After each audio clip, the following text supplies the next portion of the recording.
नमस्कार दोस्तों, स्वागत है आप सभी का एक बार फिर से आपके अपनी YouTube channel quality content studio पर।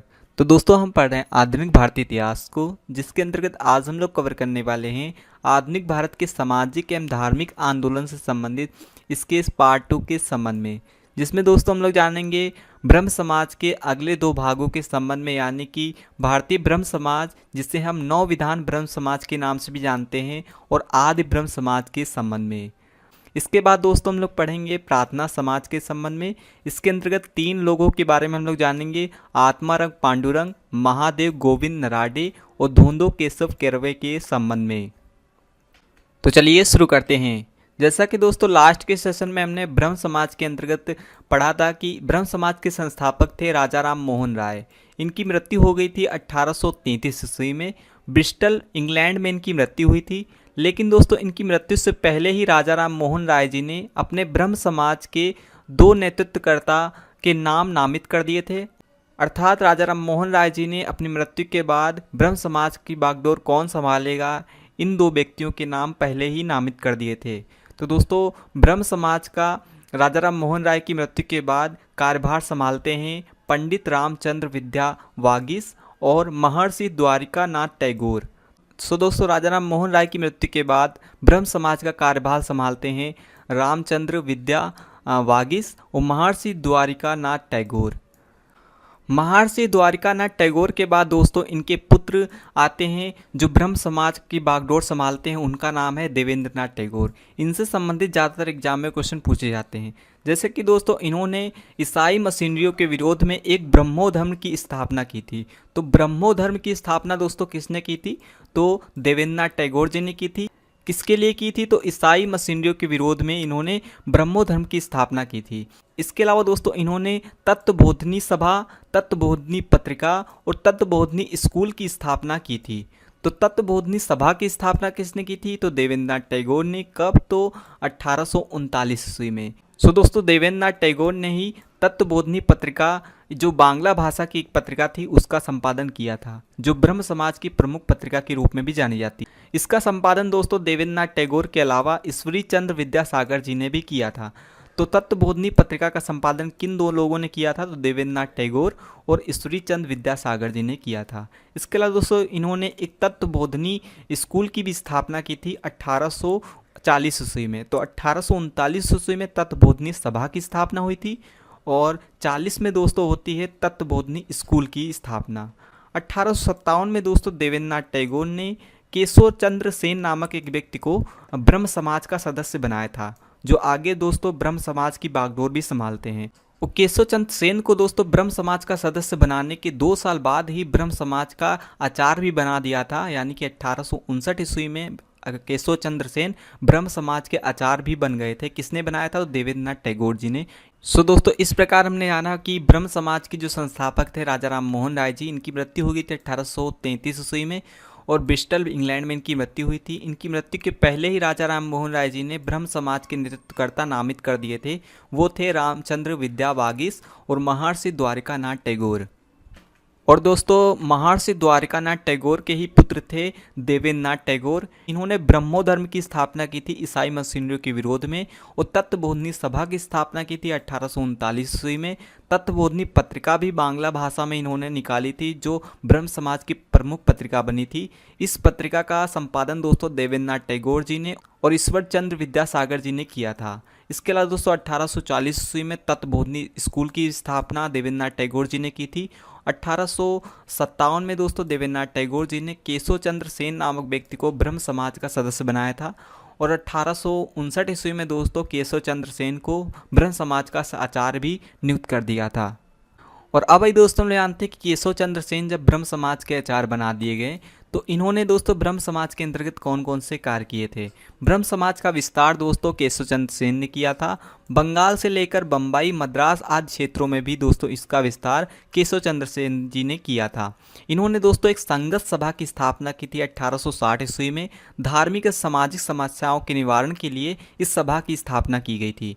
इसके अलावा दोस्तों एक मोस्ट इम्पॉर्टेंट पॉइंट है कि इंडियन मिरर अखबार की संपादन या इसकी स्थापना किसने की थी? तो 1861 ईस्वी में दोस्तों इन्होंने एक इंडियन मिरर अखबार निकाला था, जो दोस्तों मुख्य रूप से अंग्रेजी भाषा का अखबार था। ये दोस्तों किसकी सहायता से निकाला गया था? तो मनमोहन घोष की सहायता से ये इंडियन मिरर अखबार निकाला था। किसने? केशव चंद्र सेन ने। कब? तो 1861 ईस्वी में। तीनों पॉइंट दोस्तों याद रखने हैं कि इंडियन मिरर अखबार का संपादन किसने किया था? केशव चंद्र सेन ने। कब? तो 1861 ईस्वी में। अंग्रेजी भाषा का यह अखबार था और मनमोहन घोष की सहायता से ये अखबार निकाला गया था। केशव चंद्र सेन का ईसाई धर्म के प्रति लगाव या झुकाव होने के कारण, यानी कि केशव चंद्र सेन खुद दोस्तों ईसाई धर्म के प्रति कुछ लगाव रखने लगे थे, उनका समर्थन करने लगे थे। और चूंकि दोस्तों इनके जो गुरु थे देवेंद्रनाथ टैगोर, जिन्होंने इनको ब्रह्म समाज का आचार्य बनाया था, एक तरह से ब्रह्म समाज का नेतृत्वकर्ता बनाया था, वो दोस्तों ईसाई धर्म के प्रति बहुत कट्टर व्यवहार रखते थे, अर्थात ईसाई धर्म के विरुद्ध थे। इस कारण दोस्तों देवेंद्रनाथ टैगोर से केशव चंद्र सेन का वैचारिक मतभेद हो जाता है 1865 और 66 ईस्वी के मध्य। इस कारण दोस्तों ब्रह्म समाज दो भागों में बढ़ जाता है। भारतीय ब्रह्म समाज, जिसे हम नौ विधान ब्रह्म समाज के नाम से भी जानते हैं, इसका नेतृत्वकर्ता दोस्तों केशव चंद्र सेन थे, यानी कि इस भारतीय ब्रह्म समाज की स्थापना केशव चंद्र सेन ने की थी। और आदि ब्रह्म समाज जो अलग हुआ था ब्रह्म समाज से, उसका नेतृत्वकर्ता दोस्तों देवेंद्रनाथ टैगोर जी थे।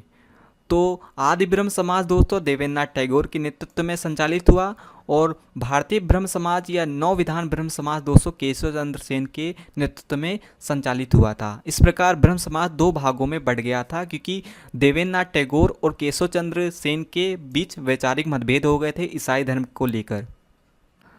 तो इस प्रकार दोस्तों हमने जाना कि केशव चंद्र सेन के संबंध में कि जब आचार्य बने ब्रह्म समाज के, तो इन्होंने कौन कौन से कार्य किए थे ब्रह्म समाज के अंतर्गत। इन्होंने ब्रह्म समाज का काफ़ी विस्तार किया था। बंगाल से लेकर बम्बई, मद्रास में इसका विस्तार हुआ। संगत सभा की स्थापना हुई थी धार्मिक और सामाजिक मुद्दों को लेकर 1860 ईस्वी में। इंडियन मिरर अखबार भी इन्होंने 1861 ईस्वी में अंग्रेजी भाषा में निकाला था मनमोहन घोष की सहायता से। केशव चंद्र सेन का दोस्तों ईसाई धर्म के प्रति कुछ लगाव और झुकाव होने के कारण देवेंद्रनाथ टैगोर से इनका कुछ मतभेद या वैचारिक मतभेद हो जाता है 1865 और 66 के मध्य। इस कारण ब्रह्म समाज दो भागों में बढ़ जाता है। भारतीय ब्रह्म समाज या नौ विधान ब्रह्म समाज, जिसका नेतृत्व केशव चंद्र सेन ने किया था, और आदि ब्रह्म समाज, जिसका नेतृत्व किया था देवेंद्रनाथ टैगोर जी ने। और अब आइए दोस्तों हम जानते हैं ब्रह्म समाज के एक भाग यानी कि नौ विधान ब्रह्म समाज या फिर भारतीय ब्रह्म समाज के संबंध में, जो दोस्तों ब्रह्म समाज का ही एक भाग माना जाता है। इसकी स्थापना दोस्तों केशव चंद्र सेन ने की थी। तो नौ विधान ब्रह्म समाज या भारतीय ब्रह्म समाज के संस्थापक कौन थे? तो केशव चंद्र सेन जी थे। वेद समाज की स्थापना दोस्तों इस भारतीय ब्रह्म समाज के अंतर्गत या फिर नौ विधान ब्रह्म समाज के अंतर्गत ही की गई थी। किसने की थी वेद समाज की स्थापना? तो श्री धल्लू नायडू जी ने की थी। कब की थी? तो 1884 ईस्वी में। मद्रास में दोस्तों वेद समाज की स्थापना होती है। किसकी सहायता से की गई थी? तो केशव चंद्र सेन की सहायता से ही दोस्तों वेद समाज की स्थापना की गई थी। श्री धल्लू नायडू ने की थी 1884 ईस्वी में। मद्रास में इसकी स्थापना हुई थी। तो इस प्रकार हम कह सकते हैं कि भारतीय ब्रह्म समाज या फिर नौ विधान ब्रह्म समाज के अंतर्गत ही वेद समाज की स्थापना की जाती है। इसके अलावा दोस्तों प्रार्थना समाज की स्थापना भी नौ विधान ब्रह्म समाज या फिर भारतीय ब्रह्म समाज के अंतर्गत ही की जाती है। प्रार्थना समाज की स्थापना दोस्तों डॉक्टर आत्मारंग पांडुरंग जी ने की थी। किसकी सहायता से? तो केशव चंद्र सेन की ही सहायता से प्रार्थना समाज की भी स्थापना की जाती है। इसके संबंध में आगे हम लोग डिटेल से कवर करने वाले हैं। 1867 ईस्वी में दोस्तों प्रार्थना समाज की स्थापना होती है महाराष्ट्र में। तो यहाँ पर दोस्तों दो पॉइंट याद रखना है कि नौ विधान ब्रह्म समाज या भारतीय ब्रह्म समाज के अंतर्गत वेद समाज और प्रार्थना समाज की स्थापना की जाती है, वो भी केशव चंद्र सेन की सहायता से। वेद समाज की स्थापना श्री धल्लू नायडू जी ने की थी और प्रार्थना समाज की स्थापना आत्मारंग पांडुरंग जी ने की थी। इसके अलावा दोस्तों केशव चंद्र सेन जी ने 1870 ईस्वी में नारी सशक्तिकरण के लिए इंडियन रिफॉर्म एसोसिएशन की स्थापना की थी। तो इंडियन रिफॉर्म एसोसिएशन की स्थापना कब हुई थी? तो 1870 ईस्वी में। किसने की थी? तो केशव चंद्र सेन ने की थी। किसके लिए? तो नारी सशक्तिकरण के लिए इसकी स्थापना हुई थी। इसके अलावा दोस्तों केशव चंद्र सेन की सहायता से ही ब्रह्म marriage act, native marriage act या फिर सिविल मैरिज एक्ट पारित हुआ था। यहाँ पर याद रखें दोस्तों ब्रह्म मैरिज एक्ट को ही नेटिव मैरिज एक्ट या फिर सिविल मैरिज एक्ट के नाम से भी जाना जाता है। ये मैरिज एक्ट आया था 1872 ईस्वी में। किसकी प्रयासों से? तो केशव चंद्र सेन की प्रयासों से ये एक्ट पारित हुआ था। इसके अंतर्गत दोस्तों बहु विवाह पर प्रतिबंध लगाया गया, बाल विवाह पर दोस्तों प्रतिबंध लगाया गया और दोस्तों विवाह की न्यूनतम आयु निर्धारित की गई। लड़कियों के लिए दोस्तों 14 वर्ष आयु निर्धारित की गई और मेल यानी लड़कों के लिए दोस्तों 18 वर्ष आयु निर्धारित की गई।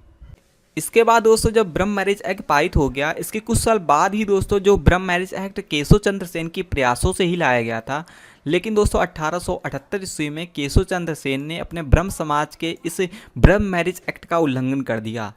हुआ यूं था कि दोस्तों अपनी पुत्री 13 वर्ष की पुत्री का विवाह दोस्तों इन्होंने कूच बिहार के राजा से करवा दिया था, यानी कि जो न्यूनतम आयु थी उससे कम आयु में उन्होंने अपनी पुत्री का विवाह करवा दिया। इस प्रकार सिविल मैरिज एक्ट या ब्रह्म मैरिज एक्ट का इन्होंने उल्लंघन कर दिया। इस कारण दोस्तों भारतीय जो ब्रह्म समाज था पुनः दो भागों में बढ़ गया। तो इस प्रकार दोस्तों भारतीय ब्रह्म समाज की एक नई शाखा बनी साधारण ब्रह्म समाज। साधारण ब्रह्म समाज का नेतृत्व दोस्तों आनंद मोहन घोष और शिवनाथ शास्त्री जी ने किया था।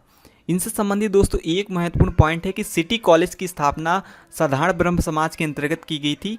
किसने की थी? तो आनंद मोहन घोष ने की थी, जो इनके नेतृत्व करता थे। कब की गई थी सिटी कॉलेज की स्थापना? तो 1881 ईस्वी में। तो ये एग्जाम में क्वेश्चन पूछा जा सकता है, कहाँ पर की गई थी? तो कलकत्ता में इसकी स्थापना की गई थी। तो इस प्रकार दोस्तों हमने जाना नौ विधान ब्रह्म समाज या फिर भारतीय ब्रह्म समाज के अंतर्गत किसकी स्थापना केशव चंद्र सेन जी ने की थी। वेद समाज की स्थापना भी इसके अंतर्गत होती है। 1884 ईस्वी में मद्रास में इसकी स्थापना होती है। श्री धल्लू नायडू ने इसकी स्थापना की थी केशव चंद्र सेन की सहायता से। और केशव चंद्र सेन की सहायता से ही दोस्तों 1867 ईस्वी में महाराष्ट्र में डॉक्टर आत्मारंग पांडुरंग जी ने प्रार्थना समाज की स्थापना भी की थी। इंडियन रिफॉर्म एसोसिएशन की स्थापना होती है 1870 ईस्वी में। केशव चंद्र सेन जी ने इसकी स्थापना की थी। नारी सशक्तिकरण के लिए इसकी स्थापना होती है। तो इंडियन रिफॉर्म एसोसिएशन की स्थापना नारी सशक्तिकरण के लिए 1870 ईस्वी में केशव चंद्र सेन जी ने की थी। केशव चंद्र सेन के सहायता से ही दोस्तों ब्रह्म marriage act, native marriage act या फिर सिविल मैरिज एक्ट पारित हुआ था 1872 ईस्वी में, जिसके अंतर्गत बहु विवाह पर प्रतिबंध लगाया गया, बाल विवाह पर प्रतिबंध लगाया गया और विवाह की न्यूनतम आयु निर्धारित की गई। फीमेल के लिए 14 वर्ष और मेल के लिए 18 वर्ष। इसके अलावा दोस्तों हमने जाना कि 1878 ईस्वी में केशव चंद्र सेन ने अपने ब्रह्म समाज के नियमों का उल्लंघन करके अपनी पुत्री 13 वर्ष की पुत्री का विवाह कूच बिहार के राजा से करवा दिया। इस कारण दोस्तों ब्रह्म समाज पुनः दो भागों में बढ़ गया, भारतीय ब्रह्म समाज में और साधारण ब्रह्म समाज में। साधारण ब्रह्म समाज का नेतृत्व दोस्तों आनंद मोहन घोष ने और शिवनाथ शास्त्री जी ने किया था। सिटी कॉलेज की स्थापना इस साधारण ब्रह्म समाज के अंतर्गत की गई थी। 1881 ईस्वी में कलकत्ता में सिटी कॉलेज की स्थापना हुई थी और आनंद मोहन घोष ने सिटी कॉलेज की स्थापना की थी। और अब आइए दोस्तों हम जानते हैं प्रार्थना समाज के संबंध में। प्रार्थना समाज की स्थापना दोस्तों केशव चंद्र सेन की सहायता से डॉक्टर आत्मारंग पांडुरंग जी ने की थी। कब? तो 1867 ईस्वी में इसकी स्थापना हुई थी। महाराष्ट्र में इसकी स्थापना की गई थी। इसके अलावा दोस्तों इस समाज के अंतर्गत ही यानी कि प्रार्थना समाज के अंतर्गत ही दक्कन शिक्षा सभा की स्थापना यानी कि दक्कन एजुकेशन सोसाइटी की स्थापना की गई थी। किसने की थी? तो महादेव गोविंद नरांडे जी ने दोस्तों इसकी स्थापना की थी 1884 ईस्वी में। तो दक्कन एजुकेशन सोसाइटी की स्थापना या फिर दक्कन शिक्षा सभा की स्थापना गोविंद नरांडे जी ने की थी 1884 ईस्वी में। दक्कन एजुकेशन सोसाइटी को ही दोस्तों आगे यानी कि दक्कन शिक्षा सभा को ही आगे 1885 ईस्वी में पुनः फॉर्मेशन कॉलेज के रूप में स्थापित किया गया था। और अब आइए दोस्तों जानते हैं महादेव गोविंद नरांडे जी से संबंधित कुछ महत्वपूर्ण बिंदुओं के संबंध में, क्योंकि इससे संबंधित एग्जाम में अक्सर क्वेश्चन पूछे जाते हैं। ये बम्बई के दोस्तों उच्च न्यायालय के यानी कि बम्बई हाई कोर्ट के ये जज थे। इन्हें दोस्तों महाराष्ट्र का सुकरात कहा जाता है। तो महाराष्ट्र का सुकरात दोस्तों किसे कहा जाता है? ये कई बार एग्जाम में भी पूछा गया है। तो दोस्तों महादेव गोविंद नरांडे जी को महाराष्ट्र का सुकरात कहा जाता है। इसके अलावा दोस्तों इन्हें पश्चिम भारत में सांस्कृतिक सुधार का अग्रदूत भी कहा जाता है। याद रहे दोस्तों आधुनिक भारत का अग्रदूत कहा जाता है राजा राम मोहन राय जी को, लेकिन पश्चिम भारत में दोस्तों सांस्कृतिक सुधार का अग्रदूत कहा जाता है महादेव गोविंद नरांडे जी को। इन्होंने दोस्तों विधवा पुनर्विवाह पर बहुत बल दिया था, यानी कि विधवा पुनर्विवाह के लिए बहुत काम किया था। इनके प्रयासों से ही दोस्तों विडो रीमैरिज एसोसिएशन की स्थापना हुई थी 1891 ईस्वी में। तो विडो रीमैरिज एसोसिएशन 1891 की स्थापना किसके प्रयासों से हुई थी?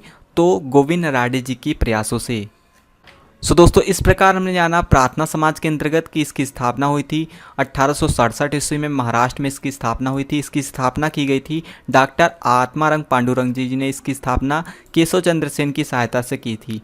दक्कन शिक्षा सभा या फिर दक्कन एजुकेशन सोसाइटी की स्थापना हुई थी 1884 ईस्वी में। इसकी स्थापना की थी महादेव गोविंद नराड़े जी ने। इसको ही आगे दोस्तों पुणे फॉर्मेशन कॉलेज के रूप में 1885 ईस्वी में स्थापित कर दिया गया था। महादेव गोविंद नराड़े जी दोस्तों बम्बई उच्च न्यायालय के न्यायाधीश थे। इन्हें महाराष्ट्र का सुकरात कहा जाता है। पश्चिम भारत में सांस्कृतिक सुधार का अग्रदूत भी इन्हें ही कहा जाता है। इन्होंने विधवा पुनर्विवाह पर बहुत बल दिया था। इनके प्रयासों से ही दोस्तों विडो रीमैरिज एसोसिएशन की स्थापना 1891 ईस्वी में हुई थी। प्रार्थना समाज के अंतर्गत ही दोस्तों अब आइए हम लोग जानते हैं धोंदो केशव कर्वे के संबंध में, जिसे डीके कर्वे के नाम से भी जाना जाता है। तो दोस्तों डीके कर्वे से संबंधित एग्जाम में कुछ क्वेश्चन पूछे जाते हैं, जैसे कि इन्होंने दोस्तों महिला सशक्तिकरण के लिए बहुत कार्य किए थे। जैसे विधवा पुनर्विवाह को समर्थन दिया था, स्त्री विवाह पर बल दिया था और बाल विवाह के ये सख्त विरुद्ध थे। इन्होंने स्वयं दोस्तों एक विधवा से विवाह किया था जिनका नाम था गोडूबाई। डीके कर्वे जी ने दोस्तों भारतीय महिला विश्वविद्यालय की स्थापना की थी 1916 ईस्वी में। तो 1916 ईस्वी में दोस्तों भारतीय महिला विश्वविद्यालय की स्थापना किसने की थी? तो डीके कर्वे जी ने की थी। बम्बई में इसकी स्थापना हुई थी और शायद दोस्तों ये भारत में महिलाओं के लिए पहला विश्वविद्यालय खोला गया था। तो भारतीय महिला विश्वविद्यालय की स्थापना कब हुई थी? तो 1916 ईस्वी में। कहाँ पर? तो बम्बई में। किसने की थी? तो डीके कर्वे जी ने की थी। जापान के एक विश्वविद्यालय से प्रेरित होकर दोस्तों इस विद्यालय की स्थापना डीके कर्वे जी ने की थी। 1916 ईस्वी में बम्बई में इसकी स्थापना हुई थी। डीके कर्वे जी को दोस्तों भारत रत्न भी दिया गया था 1957 ईस्वी में। प्रार्थना समाज से संबंधित दोस्तों दो महत्वपूर्ण बिंदु और हैं जो एग्जाम में पूछे जा सकते हैं। पूछा जा सकता है कि पंजाब में प्रार्थना समाज के प्रवर्तक कौन थे, या प्रार्थना समाज को दोस्तों पंजाब में किसने प्रसारित किया था? तो दयाल सिंह ने प्रसारित किया था। इसके अलावा दोस्तों दक्षिण भारत में प्रार्थना समाज के प्रवर्तक माने जाते हैं वीरेश लिंगम पुंडलू दोस्तों प्रार्थना समाज के दक्षिण भारत में प्रवर्तक माने जाते हैं, जबकि पंजाब में दोस्तों प्रार्थना समाज के प्रवर्तक थे दयाल सिंह। तो इस प्रकार दोस्तों हमने जाना कि डीके कर्वे जी के संबंध में कि महिला सशक्तिकरण के लिए इन्होंने बहुत कार्य किए थे। जैसे विधवा पुनर्विवाह को समर्थन दिया और स्त्री विवाह पर बल दिया और बाल विवाह का विरोध किया। स्वयं ने दोस्तों इन्होंने एक विधवा गोडूबाई से विवाह किया था विधवा पुनर्विवाह को समर्थन देने के लिए। इन्होंने 1916 ईस्वी में बम्बई में जापान के एक विश्वविद्यालय से प्रेरित होकर महिलाओं के लिए भारतीय महिला विश्वविद्यालय की स्थापना की थी। तो भारतीय महिला विश्वविद्यालय की स्थापना बम्बई में 1916 ईस्वी में किसने की थी? तो डीके कर्वे जी ने की थी। पंजाब में दोस्तों प्रार्थना समाज के प्रवर्तक थे दयाल सिंह और दक्षिण भारत में दोस्तों प्रार्थना समाज के प्रवर्तक थे वीरेश लिंगम पुंडलू। सो दोस्तों आज के लिए इतना ही। आज के सेशन में दोस्तों हमने कवर किया ब्रह्म समाज के दो भागों के संबंध में, जैसे कि भारतीय ब्रह्म समाज और आदि ब्रह्म समाज के संबंध में, और प्रार्थना समाज के अंतर्गत भी हमने कई चीज़ों को कवर किया। तो दोस्तों आज के लिए इतना ही। नेक्स्ट वीडियो में दोस्तों पार्ट 3 में इसका कवर करेंगे, जिसमें हम आर्य समाज के संबंध में जानेंगे, यानी कि दयानंद सरस्वती के संबंध में जानेंगे। तो मिलते हैं नेक्स्ट वीडियो में, तब तक take care and good bye.